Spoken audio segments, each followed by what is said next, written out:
Hi, and welcome to another episode of Hot Takes with me, the Silver Fox. This is a bit of a breaking news. It's not a big story, but it's literally brand new. I was literally going to go straight on to the next story when this came up as like a latest, and I went to it, and I immediately said, and so we're going to do it. But before we do, can I ask my regular viewers who are not yet subscribed to subscribe? YouTube is getting a bit squirrely with subscriptions, and we've lost a few there, but there's no falling off on any of the videos. So presumably they're doing a clean-up or something. I don't know, and we have lost them. But if we have, if you can get them out there and subscribe, it means that when we send the videos out, the algorithm uplifts them and sends them out further, so more people will see the truth when we come to the truth. But this one isn't so much the truth, more kind of let's just have a laugh at Nicola Sturgeon, because she has gone into a bidding war apparently with several publishers, and they all are desperate for her to write her autobiography. Now this, of course, she was the former First Minister. She's now being investigated over at least 2, possibly 3 issues. She's famous for not driving a car with tax, amongst many other things. She's got the lavender marriage. There's an awful lot going on. But the question we must ask is, how big will the book be? Because obviously she's got a terrible memory. She's not going to be able to remember any of it, is she? Because every time she goes up in front of the committees to be questioned, it's, I can't recall, or I don't seem to remember that properly, or I'm unaware of those events, and things like that. She has the world's worst memory. And now all of a sudden she can recall things, you know, like a data bank of information and write it all down. Well, while she's in the mood for writing, perhaps they can ask her a few questions that were sort of pertinent when she was in those committees and see if her memory's improved any.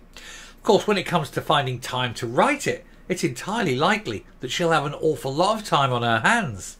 Years, perhaps, in a cell, alone, undisturbed, writing out a book that very, very few people will ever want to read. Anyway, we'll take a very quick look at this. I am being bitterly cruel to her, and I don't care. But we'll take a look at this and have a laugh at Nicola Sturgeon's ever so weird memory that she can't remember things one minute and then has perfect recall the next. Here goes. Right, so as you see, it was released at 11:10 this morning. And it is now, as I'm recording this bit to you now, it is 11:14. So it was literally bang, straight away, straight on it. I'm good, aren't I? Anyway, Showbiz Sturgeon to write deeply personal and revealing memoir, despite don't recall tendencies. I wonder if she'll remember what happened in the Edinburgh Hotel with the iron, but that's not in the book. Anyway, the former First Minister was subjected to a bidding war from publishers desperate to stop her life story ever being revealed. Desperate to snap up her life story with her autobiography to be published in 2025. Is she allowed to make money from being in prison? I'm not sure. Anyway, Scotland's shamed former First Minister has announced that she's writing a deeply personal and revealing memoir. Well, we have to wait and see, because I suspect not a lot of truth will come out. I think there's a lot of stuff that she will never ever reveal because she's either ashamed of it or she knows it will end up being an even longer prison conviction than the one she's potentially looking at. Anyway, Nicola Sturgeon has inked a deal with Pan Macmillan for an autobiography about her life in politics. Oh, just her life in politics then, not her full autobiography. Despite her tendency to not recall momentous moments in her political career, there is a mad scramble among publishers to secure the rights to her life. 9 publishers reportedly battled it out in order to sign her up, with Pan Macmillan winning the battle.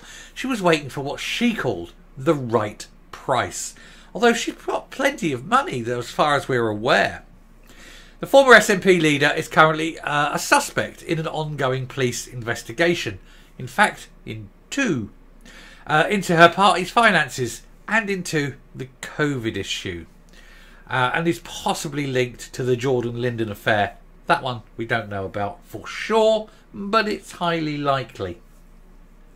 She was Scotland's longest serving First Minister, although I think there's only been 4, so it's not exactly a record, is it? So she's a lot of material for the book, but it will be a test for her memory skills, which have been called into question following her appearances in front of Holyrood committees. But I don't remember that. Her book will chart how she went from a shy child from a working class family in Ayrshire to the steps of Bute House as Scotland's first female and longest serving First Minister. It is expected to cover her rise from SNP activist to Alex Salmond's understudy, and then her 9 years in the hot seat, and then her 33 years in Cornton Vale. Allegedly. Possibly. Hopefully. Pan Macmillan have claimed that the result will be a deeply personal and revealing memoir. My arse will it. Will she be telling the world exactly what she is? Will she be telling the truth? Will she bugger? It's from one of Britain's most significant political leaders of recent times. Miss Sturgeon announced the news on Instagram and said that she's always had the ambition to write. Well, if it's anything like your speeches, God help the publishers. They're going to lose that one. They'll lose their shirts on this. She added that the announcement was bittersweet as it came out on the day she's due to attend the funeral of her uncle, it's respected journalist Ian Ferguson. She wrote, "Very excited to be doing this. I've always had an ambition to write." Of course, yeah, because she was Nicola Ferguson, wasn't she? Before she changed it. Very weird. Anyway, it is slightly bittersweet today, though, as as I head to the funeral of my uncle, the journalist Ian Ferguson. This is something I've always hoped we might work on together someday. Instead, it will be a book I dedicate to him. Oh no, he'd prefer you to tell the truth, surely. As a journalist, he always looked for the truth. He doesn't want to read this pack of lies and fictions. The memoir has yet to be named. Well, I tell you what we'll do. Let's have a little competition, right? No prizes, but let's see who wins. In the comments, please give me suggestions for the title of this book. I mean, you know, Nicola Sturgeon, A Life in Crime. There's one. You know, you can come up with your own. Let's see who comes up with the best one. We'll all vote on each other's, and we'll just see at the end of it who comes up with the best title. Certainly the funniest title, but, you know. Anyway, the memoir is yet to be named, but it will be published by Macmillan in print, in hardback, ebook and audio in 2025. Who's going to play her on the audio? Because I don't think I could listen to her yak on. Pan Macmillan's non-fiction. You can get Stephen Fry. Get Stephen Fry to do it. Anyway, Pan Macmillan's non-fiction publishing director said, "Non-fiction? Why are they getting the non-fiction man? Because this will be a work of bloody fiction, won't it?" He said, "As well as spending her career in frontline politics, Nicola is a lifelong avid reader. Well, we've seen she's done all of the famous fives, and she's now doing Harry Potter. She's a lover of literature and a keen supporter of bookshops and the wider book trade." Yeah, bookkeeping. Huh. Not much of an expert there, though, are you, love? You've been found out on that one. As a result, bookmaking, maybe. You know, depends on what's she getting, what are the odds she's getting on staying out of prison. I'll have a tenner on that, mate. Anyway, as a result, it's no surprise that the extracts she has already written are notable for their wit. I doubt that. Honesty and excellent writing. Oh, someone done the ghost writing for her. We're very much looking forward to working with her on this book. Miss Sturgeon's private life with Peter Murrell has been kept under wraps for many years. We know why. So this could be a topic for the memoir, but it won't. Her role in the SNP financial probe could also be touched upon, but it won't. Although this is a live case. She previously described her distress and shock at being arrested and called the arrest of her husband her worst nightmare. I'd have thought it would have been a great relief to her. Gives her a chance to get rid of him after all these years. She's also been involved in a number of public scandals in Scottish politics, including the botched sexual misconduct probe into her former mentor Alex Salmond and the COVID pandemic, where elderly patients were allegedly placed into care homes without being tested. There is nothing alleged about that. That most definitely happened. More on that as the story breaks. But there we are. This woman is going to tell people that she's going to tell the truth in a book. I don't believe it any more than you do.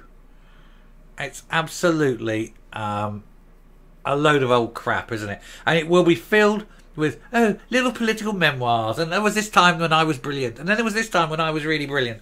And then there was this time when someone else was rubbish. But thankfully I could step in and be brilliant. You won't get the truth about anything. That said, I'm sure we'll review it when it comes out in a couple of years' time. And then rip it to shreds.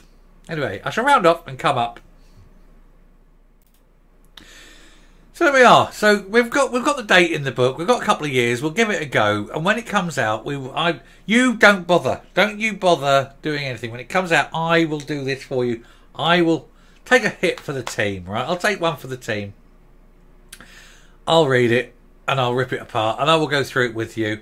And we shall explore together the wild and wacky world of Nicola Sturgeon and her profound imagination. Because none of it will be true. Anyway, we shall round off there. Thank you very much for watching, but do definitely hit the subscribe button. It does help. It massively helps. And let's say 35% of you who regular viewers haven't yet subscribed. And if you're a new viewer, do please subscribe. Keep coming back. We will always tell the truth, and we like the truth to be out. Anyway, until next time, stay safe, stay well, and don't forget about the little competition. Give me the title of her book in the comments, and we'll see who's the best. Thanks. Bye.